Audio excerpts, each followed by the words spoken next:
দর্শক বন্ধুরা আসসালামু আলাইকুম। আমরা একটা গাছের নিচে দাঁড়িয়ে আছি। এটা হচ্ছে সান্তল ফল। এই যে দেখতে পাচ্ছেন যে ফলটা আমার হাতে রয়েছে, এটা একটা বিদেশি একটা ফল।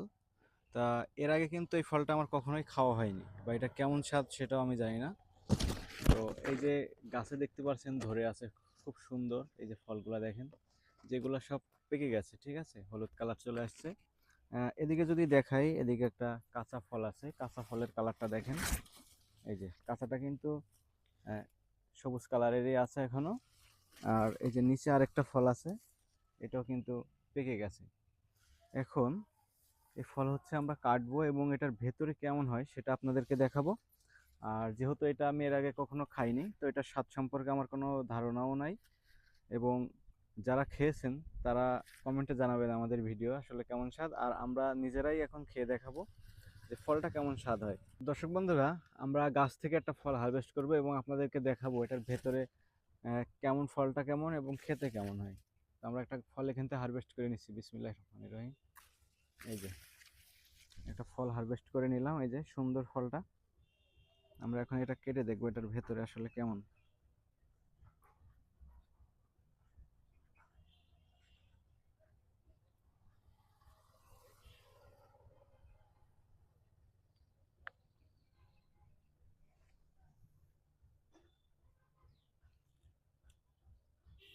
এই যে এর ভেতরটা অনেকটা ম্যাঙ্গো স্টিন ফলের মতন।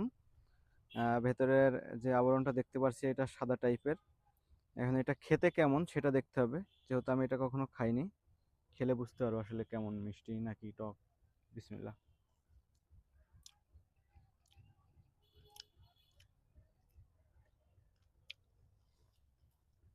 এটা স্বাদটা হচ্ছে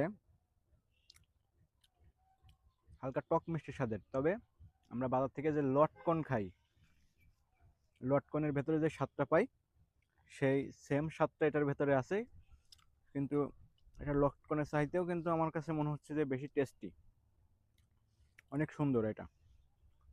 তো এই সান্তল ফল কে কে খেয়েছেন বা এটা স্বাদ কেমন, এটা সম্পর্কে আপনার জানা থাকলে কমেন্টে জানাবেন।